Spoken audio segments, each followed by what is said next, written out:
Let's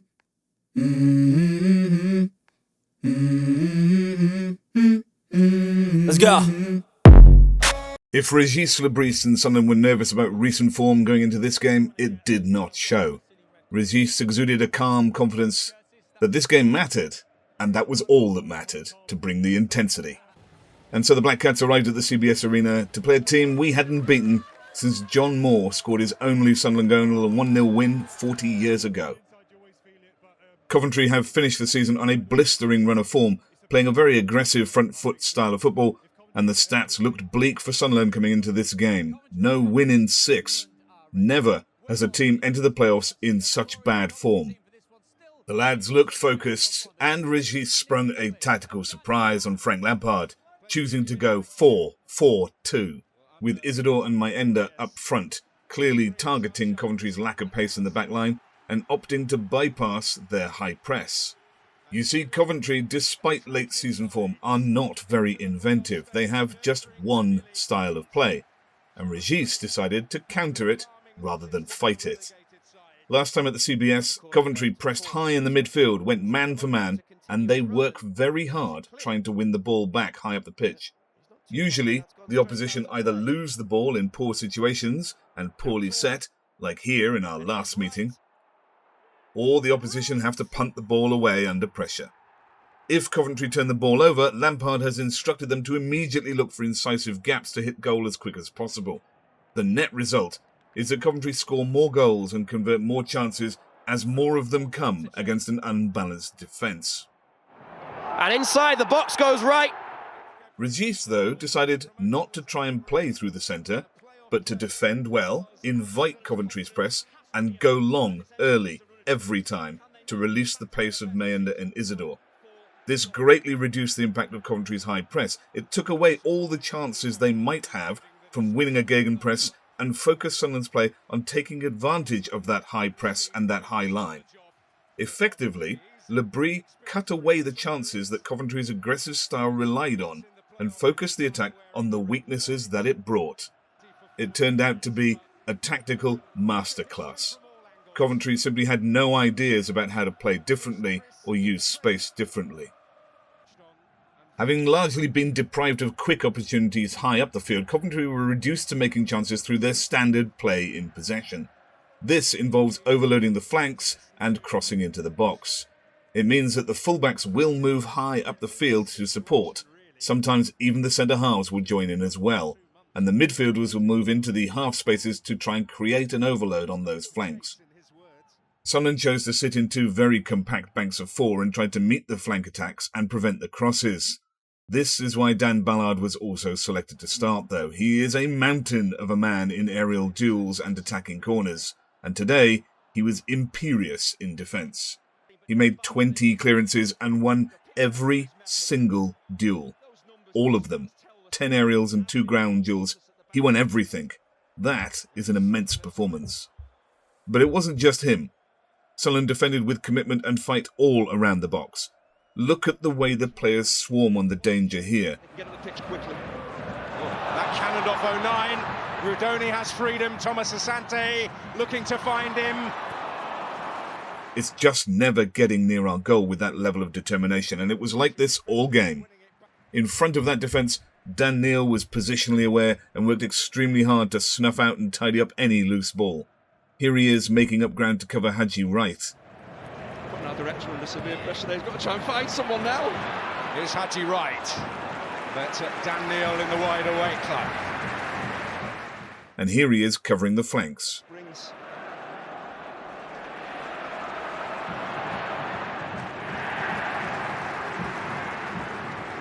Neil showing up well defensively again. And look at his awareness here to sprint forward and claim this second ball, initiating a lovely attacking move with Jobe. Listening into that excellent interview we heard before kickoff, there is a touch of the teacher's pet about him in some eyes. Here's Patrick Roberts, capable of making an impact. Jobe worked hard alongside him, sitting deeper to defend exceptionally today and help keep Coventry at bay, like here. Now Haji Wright on the right. And met by Bellingham. I said when... And look at the strength he shows on the ball here to protect it and make it safe. Jarradonna fighting for it. But matching that determination was Bellingham. There's Hume. All in all, Sunderland produced an extremely focused defensive display, and this set the platform for Regis's plan. In his own words, he became a bit of a Coventry fan from that day. Sunderland's attack plan was based on a counter to Coventry's style of play. As a consequence of their very high pressing game, they hold a very high defensive line. If Sunderland defended deep well enough and played long balls to Isidore and Mayenda, they would have the pace to outrun that Coventry backline, who in general lacked pace to cover it. This was the plan, and we saw early examples of it. This ball falls, fortunately, from good defending by Luco 9 here, but Sunderland's intent is clear, and Mayenda is just so hard to knock off the ball. The charge with Isidore at hand. Nothing else in way of support, though. He's still going. Great persistence. Well, that's the word. Persistence. Again, this isn't just hooking clear. We're not in our box. This is an attempt to launch it over the Coventry press. It is struck overly hard, but the intent is plain. And to prove this intent, here is exactly the same play some moments later. Ignore the midfield. Don't try to play through it. This nullifies Coventry's press. Instead, draw them on and hit them long on the counter with pace behind that slow back line. Despite this plan, chances might still be few, so Sunderland would try and take advantage of any set piece in range, and it was very clear that Regis had worked on this a lot. Free kicks had plans. Here, with Roberts stood in front of him, it looks like Sunderland might shift the ball to the side of the wall for a shot, so Coventry have to have a large wall to deal with that. Then Le Fee looks to be signalling a ball over the top, as if he might ping it to the overload at the back post. But in a smart, pre-planned move, neither of these things happens, and Hume moves central to take a shot that isn't far from a clear strike on goal. The effort on goal. Well, they've worked it well. It's Hume. And real determination to defend. Sakamoto hurled himself. If the overload at the back had moved more convincingly, then perhaps Sakamoto would have been pulled away for that space. But what a great inventive dead ball stuff that is. And that was half-time. Neither side making a breakthrough. Of this playoff semi-final, the score sheet is blank. Coventry City 0, Sunderland 0. I think a bit of delay in tactics is playing the game. Sunderland won more ball in turnover in the second half, but stuck to the game plan, and things started to show. Coventry picked up 0 bookings in the first half, but 3 yellow cards in the second, often trying to stop a breakaway on one ball. Do your job. Stay disciplined and do your job. The words. Here it falls to Mayenda, who turns to run at the back line with Wilson free wide right. 9, here's Mayenda. Roberts had picked up a very interesting position. Well, Sheaf points to the ball, but... And here, Ballard surges forward with the ball, only to be hacked down by Kitching. The greatest ball back. Ballard enjoying a brief bout of freedom. And a bout of pain to go with it, but it's got Sunderland right up the pitch. The chances were starting to come. 3 chances in the first half turned into 10 in the second. And set pieces continued to show that Sunderland were prepared to take all their chances. Roberts plays in Mayenda to catch Coventry napping for a short shot here. Again with another sharp set piece. It's clever, it's sharp. When you're doing a lot of defending, you can forget about what you need to do when you're actually on the ball. How can you hurt Coventry? And they're just really sharp here. Mayenda's moving again, clever forward ball. And the resultant corner is also played short, but this is just a ruse to make space for Trey Hume, who gets a clear shot on goal. To Le Fee.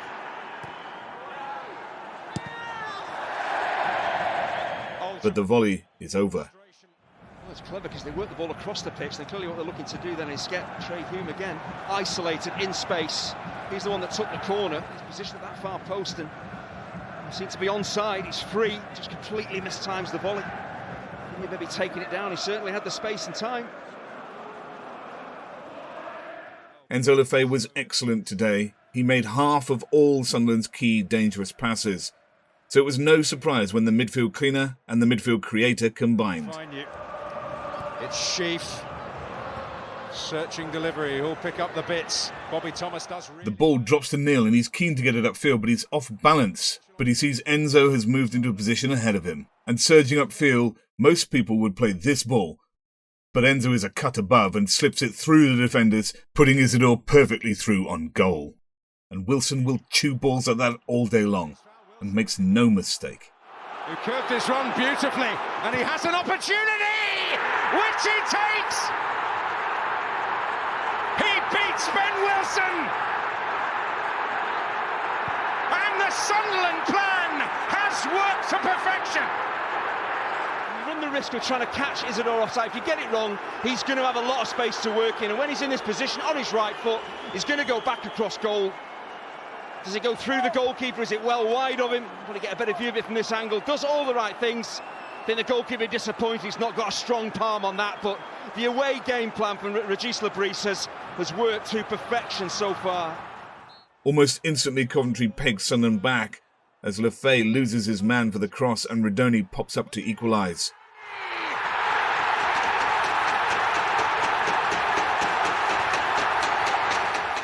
And the tension rises as the match is delicately poised. Wilson went off with a strain, replaced by Chris Rigg. But given the strain that Lampard puts on his fullbacks to press and support attacks very high and then defend very aggressively, they often tire late in the game, and it started to show. Here Van Evek plays it into Sakamoto, who has visibly lost his willingness to sprint and has no real energy to try to twist and turn like the first half, and Van Evek hasn't the energy to make a supporting run to him, so Sakamoto buys the cheap free kick. Coventry were visibly tired across the pitch now. With 5 minutes to go, Mepham came on for Roberts. Regis was going to try and secure the points now, but the game wasn't done yet. Coventry's exertions were to come back to haunt them. Attacks lacked pace. The flanks have run out of energy here, and there are no runs in behind, leaving Grimes with no option but to pump the ball in. Trying to get it back from Mason Clark. This is, he was busy, Allen, to Grimes. But Dan Ballard is there again. Hume gets another head to it. Allen. And another deep pumped ball sees Jobe pick up the loose one and play it out fast to Le Fee, who presses a tired Van Evek. With no support, his tired legs play a weak back pass, and Mayenda's there to pounce. It's a great gritty performance, and it might be more than that. Mayenda given a gift. Round Wilson, and he takes advantage.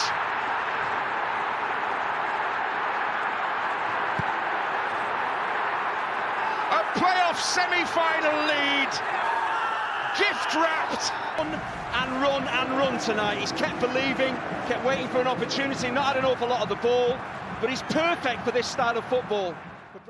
The keeper is stranded outside his box, and Mayenda easily rounds him to slot it home for 2-1. He was ready, and his balance, he knew exactly what he wanted to do. He wasn't going to take the chance early. He was going to draw the keeper and go around him. He just has a little look, Van Evek. Mayenda appreciates that. It's a really poor back pass. That is not an easy goal to take. Capitalize. And that is a huge, huge goal in the tie. Well, he had scored 1 goal in his last 9. Wilson Isidore had not scored in 13 games prior to tonight, but the decision to go... Coventry had to do something and found one last little bit of energy to attack the flanks again. The ball is crossed into Haji Wright, only 6 yards out, but Joe Bellingham leaps in to remove the chance. That a Sunderland player could get there and make a challenge, and Bellingham, not just being there, but the timing of it, he has to get that right. It gives a penalty away. That is a ferocious high-stakes tackle, but one that has to be made. And he roars pure adrenaline after it. He knew that was as important as a goal in taking a lead back to the Stadium of Light. Deep into injury time, Regis brought on Alan Brown. Job done. And Ballard continued to let none pass. And Evek's delivery, Ballard had to get there with Wright lurking. How many times has Dan Ballard got his foot or his head to balls into the box? Incredible. But Coventry were totally spent now and not getting anywhere near the ball as Sunderland ran it around and ran down the clock. They'll need to do that if they are to secure an appearance at Wembley for the 3rd successive season.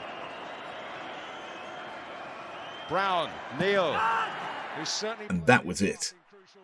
Regis Le Bris had delivered a masterclass in knockout football. Coventry played their one game, and Sunderland had decided to counter it, and done so handsomely.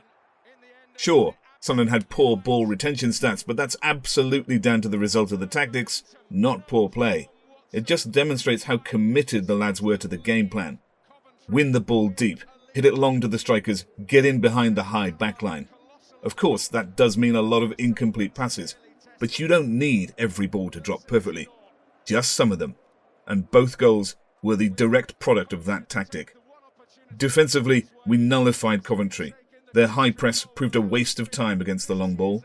Lampard had to wait until the 70th minute for Coventry's second shot on target, and they only had as many as Sunderland did all game. This, though, is only half-time.